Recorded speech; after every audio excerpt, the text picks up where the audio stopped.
اور کتنی جنگیں ابھی بھی تمہیں رواں دواں ہیں۔ وہ شان بے نیاز شہنشاہ تمہیں پھیر دے گا اس کی طرف جس میں تمہاری خوشی ہے، انشاءاللہ۔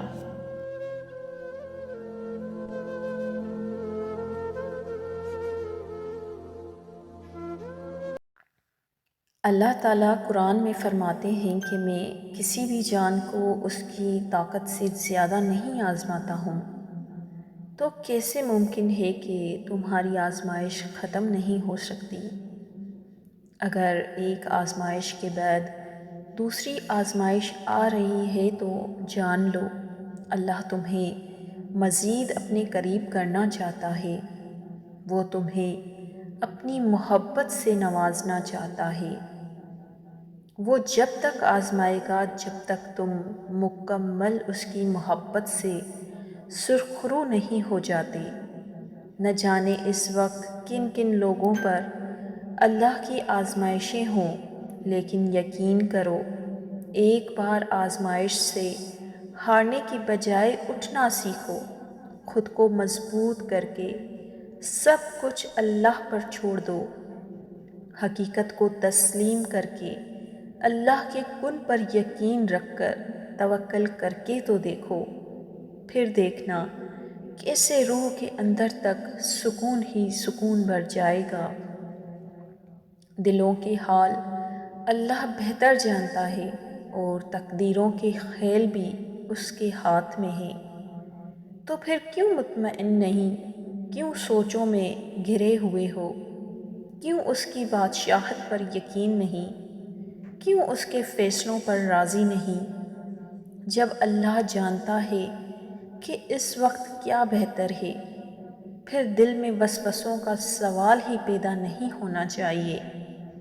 اگر ابھی بھی سوچوں میں ڈوبے ہوئے ہو، دل بے چین ہے، تو سمجھ جاؤ تم دل سے راضی نہیں اس کے فیصلوں پر۔ صرف زبان سے کہہ دینا توکل نہیں ہوتا۔ آزمائش ایک طرح سے آپ کو مضبوط کرنے کے لیے بھی آتی ہے، جو کہ بہت ضروری ہوتا ہے۔ اللہ جانتا ہے کہ بہت کمزور ہو آپ، اور انہی چیزوں کے ذریعے آزماتا ہے جو آپ کی من پسندیدہ ہوتی ہیں۔ اور یقین کرو اسی آزمائش سے آپ اتنے مضبوط ہو جاتے ہو کہ کوئی آپ کو کچھ بھی بول دے آپ کو فرق نہیں پڑتا، کیونکہ آپ خود بھی مضبوط ہو جاتے ہو اور اللہ سے آپ کا رشتہ بھی مزید مضبوط ہو جاتا ہے۔ پھر آپ سب کچھ اللہ پر چھوڑ کر بے فکر ہو جاتے ہو۔ سورہ بقرہ کی آیت میں اللہ تعالیٰ فرماتا ہے کہ صبر اور نماز سے مدد حاصل کرو۔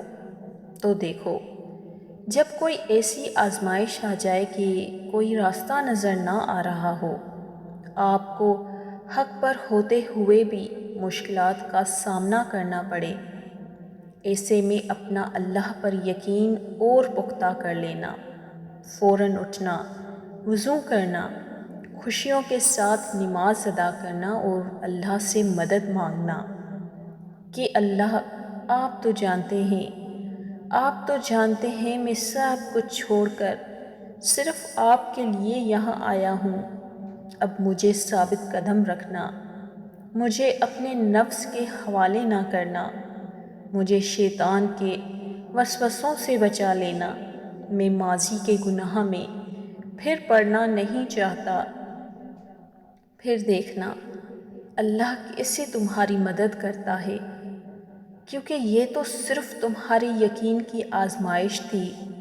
تم تو خوش نصیب ہو کہ اس نے تمہیں ہدایت دی اور اپنے راستے کے لیے چنا۔ مایوس ہونا چھوڑ دیں اور خود کو زیادہ پریشان کرنا بند کر دیں۔ بس آپ اپنی طرف سے پوری کوشش کرتے رہیں، اپنے ارادے نیک رکھیں۔ آپ کا یہ سفر آپ کو تھکا بھی سکتا ہے اور آپ کو پریشان بھی کر سکتا ہے، لیکن پھر آہستہ آہستہ آپ کو چیزوں کی سمجھ آنا شروع ہو جائے گی اور آپ اپنی منزل کو پالیں گے۔ یاد رکھیں، آپ کی زندگی بہت عمدہ ہے اور آپ بھی بہت عظیم ہیں۔ دوستوں، اگر ویڈیو پسند آئی ہو تو اسے لائک اور کمنٹ کرنا مت بھولیے گا، اور ہمارے چینل کو سبسکرائب کر لیجیے گا تاکہ ہماری ہر آنے والی نئی ویڈیو آپ تک پہنچ جائے۔ شکریہ، جزاک اللہ۔